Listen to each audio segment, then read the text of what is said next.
안녕하세요. 엘사운드의 김용철입니다. 오늘은 튜토리얼 시간을 가져보도록 하겠습니다. 지난번에 인도어 사운드에서 여러분들과 일부로 한번 나눠봤고요. 오늘은 인도어 사운드의 마지막 시간이 될 것 같고요. 크리티컬 디스턴스의 중요성에 대해서 여러분들과 나눠보는 시간을 가져보도록 하겠습니다. 정말 음향을 하시는 분 입장에서는 정말 중요한 내용이니까 기대 많이 해주시면 감사할 것 같고요. 시작하기 전에 구독과 좋아요는 잊지 말아주시고요. 영상을 보신 후에 바로 시작을 해보도록 하겠습니다.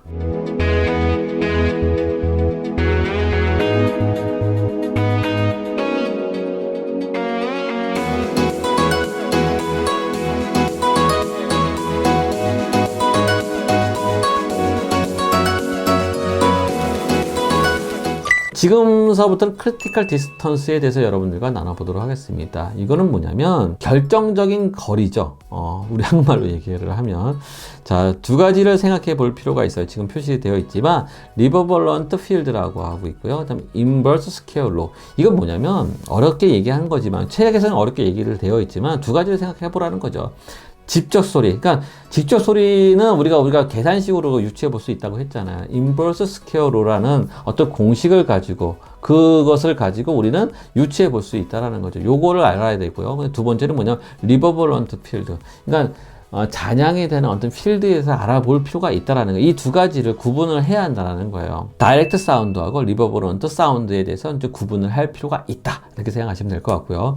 두 번째는 뭐냐면, 자, 지금 보시는 이 그림에서 보면 정육면체의 어떤 공간이에요. 정 공간 안에서 위에서 내려보는 거죠. 정 가운데가 A라고 표시되는 이 정 가운데가 어떻게 보면 그 가운데에 스피커를 놓은 거예요. 라우드 스피커를 놓고 그 스피커 자체가 지향성을 갖지 않는 무지향 스피커라고 생각을 한다고 하면은 어떤 일이 벌어지냐면 지금 보시는 것은 이제 어떻게 보면 소리의 에너지가 전달되는 모습을 표시된 거예요.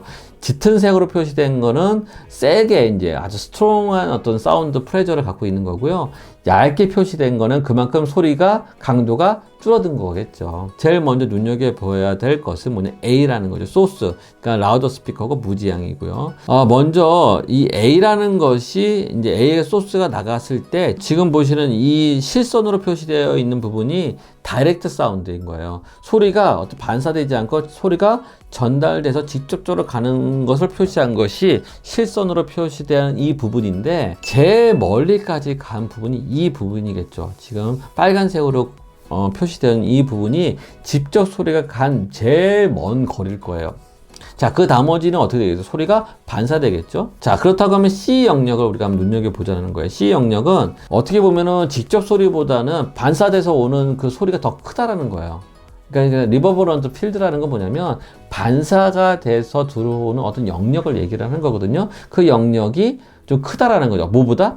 다이렉트 사운드, 직접 오는 소리보다 반사돼서 오는 소리가 더 많은 지역, 이 영역을 얘기를 하는 거예요. B는 뭘까요? 이게 바로 크리티컬 디스턴스예요. 뭐냐면 직접 소리와 반사돼서 오는 소리의 딱 같은 지역, 딱 결정적인 위치를 말하는 거예요.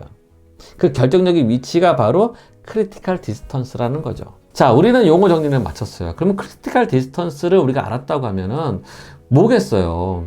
우리가 소리를 잘 전달하기 위해서라고 하면은 크리티컬 디스턴스의 거리를 더 늘릴 필요가 있다라는 거죠. 뭐냐면 크리티컬 디스턴스가 요거밖에 안 되는 거리 같은 경우는 여기밖에 사람이 소리가 전달되지 못한다라는 거예요. 왜냐면 리버벌런트 필드라는 게 이제 직접 소리보다 반사돼서 오는 소리가 많다라는 거는 그만큼 명료성이 떨어지는 공간이라는 거죠. 그 소리 자체가. 그렇기 때문에 크리티컬 디스턴스를 넓히는 것이 우리 음향을 하는 사람들의 입장에서 제일 중요한 거예요. 그러면 어떻게 하겠어요?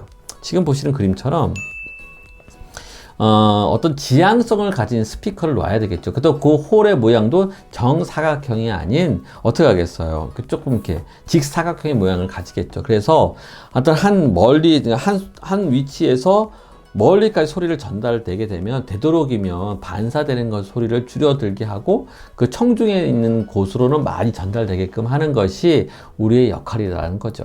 중요한 건 뭐냐면 우리가 음향을 설계할 때는 크리티컬 디스턴스의 거리를 넓혀야 한다는 거죠.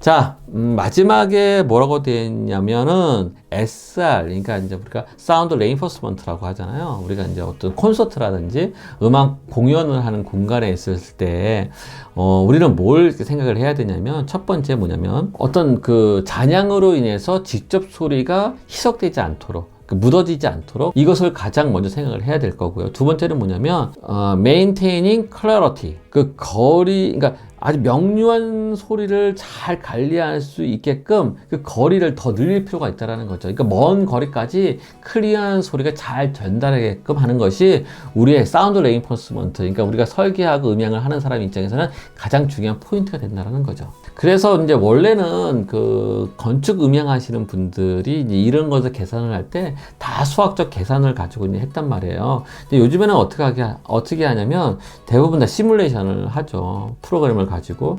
저희가 쓰는 프로그램하고 이제 그 건축 음향 하시는 분들의 그 프로그램은 조금 약간 상이해요. 왜냐면 그분들 입장에서는 그 건축적인 환경에 대한 걸 아주 디테일하게 잡아서 그 디테일한 환경 가운데서 잔향이라든지 이런 걸 어떻게 설계하느냐가 중요한 부분일 거고요. 우리 쪽 전기음향 쪽의 시뮬레이션은 뭐냐면 마찬가지 어떤 잔향이라든지 이런 걸 다 고려를 하죠. 벽면이라든지 이런 값들을 다 고려를 하되 중요한 건 뭐냐면 스피커로 전달됐을 때 그 소리가 어떻게 전달되는지가 또 중요하거든요. 그래서 우리는 전기음향 하는 사람들이 많이 하는 이지 프로그램이라고 있어요. 이제 그걸 사용해 가지고 우리가 시뮬레이션을 떠보는 거죠. 그래서 이 공간이 어떤 환경이고 어떤 RT 값을 가지고 꼭 다양한 이제 스피커로 했을 때의 다양한 어떤 값들이 있거든요. 이런 값들을 이제 우리가 보면서 어떻게 디자인하고 설계하는지 이렇게 공부를 한다라는 거죠. 자, 오늘의 이야기는 이렇게 마치도록 하겠습니다. 키포인트 마지막으로 우리 두 가지를 정리하고 이제 마치도록 하겠습니다. 첫 번째는 뭐냐면 맥시마이즈잖아요. 근데 크리티컬 디스턴스를 최대로 이제 하는 것이 중요하고요. 그다음에 최소화시키는 건 뭐냐면 리버버런트 필드라고 이 잔향에 대한 필드로 인해서 원소스의 소리가 희석되지 않도록 이것을 최소화시키는 것. 이 두 가지를 여러분들이 꼭 기억하신다고 하면 좋은 음향 엔지니어가 될 줄 저는 믿습니다. 자, 오늘의 강의는 이렇게 마치도록 하겠습니다. 끝나기 전에 구독과 좋아요는 잊지 말아 주시고요. 다음번에 만남을 기대하면서 준비하도록 하겠습니다. 고맙습니다. 감사합니다.